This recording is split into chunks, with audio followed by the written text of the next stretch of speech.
ஆட்சின்னா இந்த உதயசூரியன் ஆட்சி, ஸ்டாலின் ஆட்சி. பொம்மையா முதல்வர் ஆட்சி.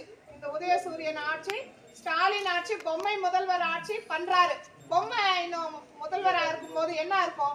ஒண்ணும் வராது. பொம்மைக்கு ஏதாவது தெரியுமா நம்ம எப்படி இருக்கிறோம், என்ன இருக்கிறோன்னு? அதனால இதெல்லாம் மனசுல வச்சுட்டு நம்ம அம்மா நமக்கு வாழ்வாதாரம் கொடுத்தாங்க. அம்மா இவன் கொடுத்த 1000 ரூபாய் கொடுத்து டாக்ஸ், கரண்ட் பில்லு எல்லாத்தையும் ஏத்திட்டான். ஆனா அம்மா மாடு கொடுத்தாங்க. மாடு கொடுத்தாங்களாம்மா?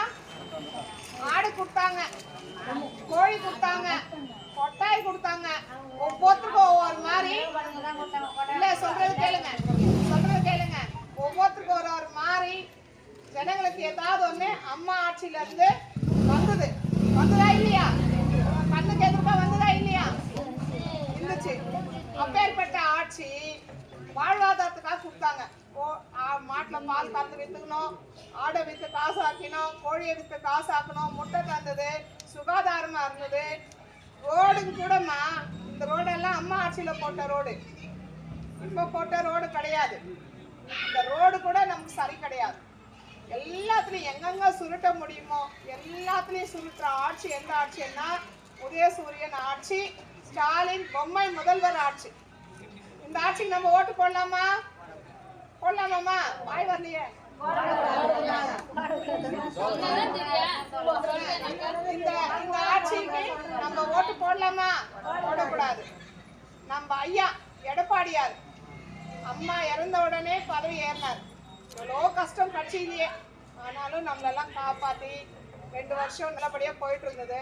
நம்ம நேரமோ என்னவோ அந்த கொரோனா வந்தது. கொரோனா என்ன கொடுத்தாரு? அரிசி கொடுத்தாரு, எக்ஸ்ட்ரா அரிசி கொடுத்தாரு. ஜனங்க பொங்கியாவது சாப்பிட்டு கொடுத்தாரா இல்லையா? எக்ஸ்ட்ரா அரிசி ஒரு மாசம் 2500 ரூபாய் வந்து எல்லாருக்கும் அக்கௌண்ட்ல போட்டாங்க. எல்லாருடைய அக்கௌண்ட்லயும் போட்டாங்க.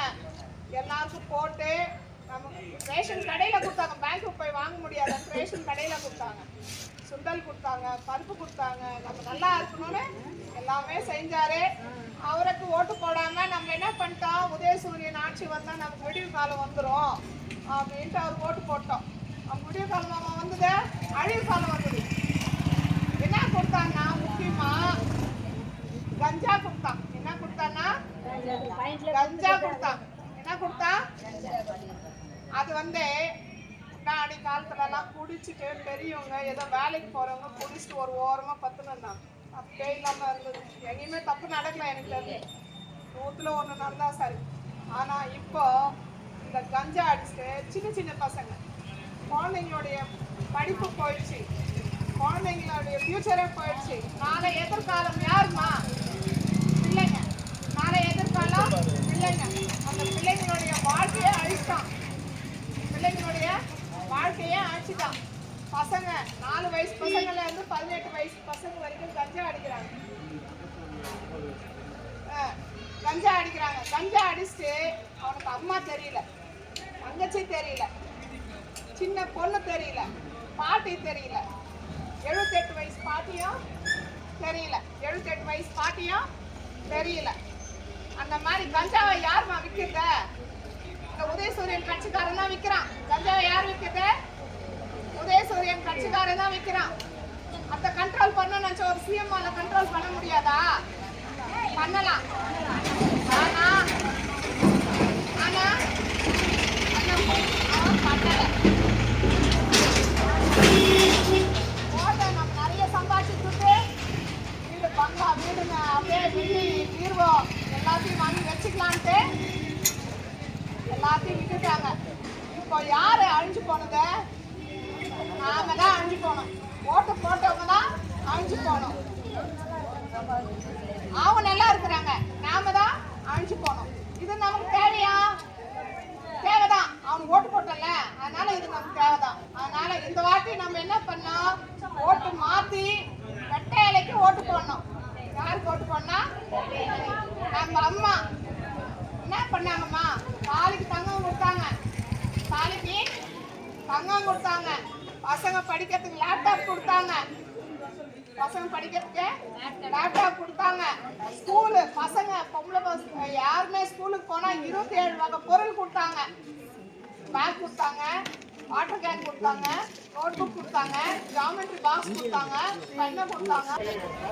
இப்போ தராங்கம்மா. இந்த 5 வருஷமா ஸ்கூல் ஓபன் பண்ணாலே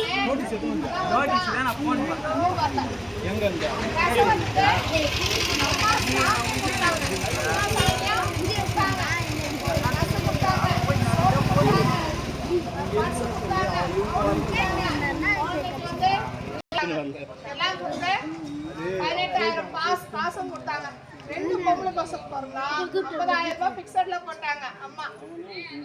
ஞாபகம் வருதா?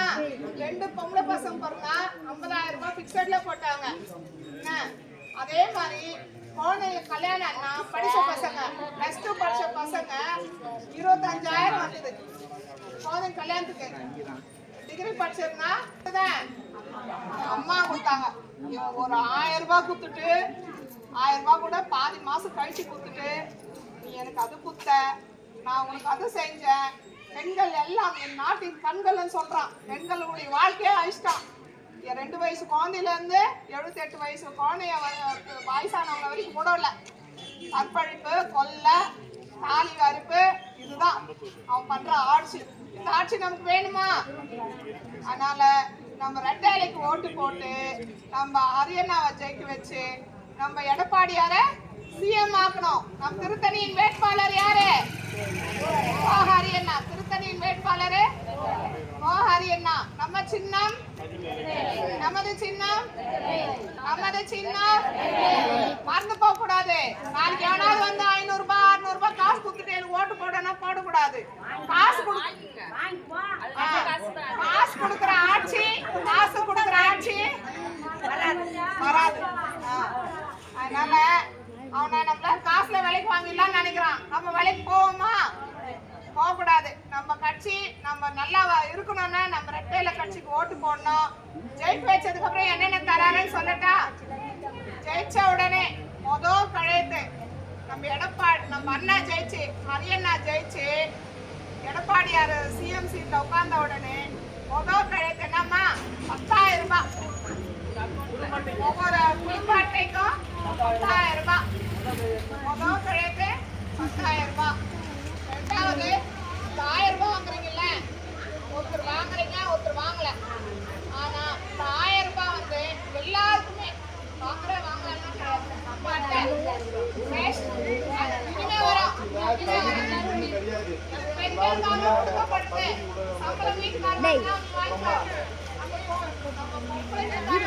எடப்பாடி ஐயா தர்றது. அதனால எல்லாருக்குமே சராசரியா 2,000 ரூபாய் மாசம் தராங்க.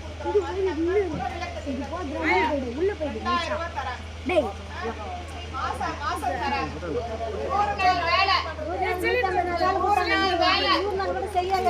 அது இந்த ஆட்சி. நம்ம ஆட்சி வந்த உடனே வெட்டைலைக்கு ஓட்டு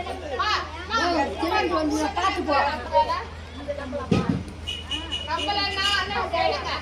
நம்பலாம். அம்மா ஆட்சியில செய்தீங்களா இல்லையா? அப்படி கிடையாது. அம்மா ஆட்சியில செய்தீங்களா இல்லையா? அதனால இப்பயும் அம்மா ஆட்சி வரப்போகுது. அம்மா ஆட்சி வந்தா அம்மா ஒரு நிமிஷம் சொன்னதை செய்யும், சொல்லாததையும் செய்வாங்க. அம்மா சொன்னதை செய்யும், சொல்லாததையும் செய்வாங்க. மக்களால் நான், மக்களுக்காகவே நான் வாழ்ந்தவங்க அவங்க. அதனால அந்த அம்மாவுக்கு நம்ம விசுவாசம் இருந்தா நம்ம இந்த வாட்டி இந்த கட்சிக்கு ஓட்டு போட்டு நாம நல்லா இருக்கணும். முதல்ல நம்ம நல்லா இருக்கணும், அதுக்கப்புறமா தான் இன்னொருத்தர் நல்லா இருக்கணும். நாம நல்லா இருக்கணும், இந்த நாடு நல்லா இருக்கணும், நம்ம குழந்தைங்க நல்லா இருக்கணும். அதுக்காக நம்ம ஓட்டு போட்டு இந்த 2000 முடிச்சுட்டேன், 10,000 போயிடுச்சு. அம்மா மிக்சி கொடுத்தாங்க, கிரைண்டர் கொடுத்தாங்க, ஃபேன் கொடுத்தாங்க. இப்ப எடப்பாடியார் என்ன தராரு? ஃப்ரிட்ஜ் தராரு. ஜெயிச்ச உடனே ஃப்ரிட்ஜ் தராரு. விவசாயிகளுக்கு அந்த விவசாய கடன் இருந்தா தள்ளுபடி பண்றாங்க. அப்புறம் எஜுகேஷன் லோன் இருந்தா அந்த லோனும் கவர்மெண்டே ஏத்துக்கும்.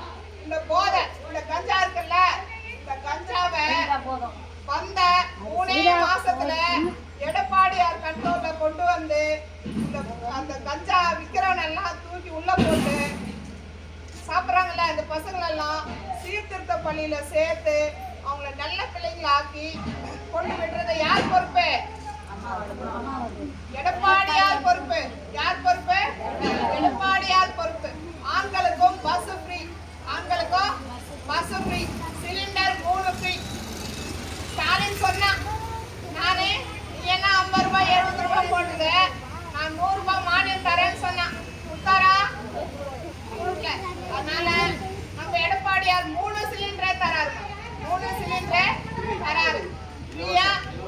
நமக்கு அதுவே போதுமானது. ஒரு வருஷத்துக்கு 3 சிலிண்டர் தராங்க. அப்புறம் வீடு இல்லாதவங்களுக்கு மனையே முன்னாடி எல்லாம் பட்டா கொடுத்தாதான் வீடு கொடுத்துருந்தாங்க. ஆனா இப்போ நீங்க பட்டா வீடு மனை இல்ல, 4 பசங்க இருப்பாங்க, ஒரு மனை வாங்கிட்டு பட்டா அந்த 3 பசங்களுக்கு இருக்காது இல்ல. அதனால அவங்க குடும்ப அட்டை இருந்ததுன்னா வீடு எழுதி கொடுத்தாங்கன்னா 2 சென்ட் நிலம் வாங்கி வீடும் 5 லட்சம் ரூபாயில வீடும் கட்டி தராங்க. 2 சென்ட் நிலம் வாங்கி 5 லட்சம் ரூபாயில வீடும் கட்டி தராங்க. இந்த ஆட்சி வேணுமா?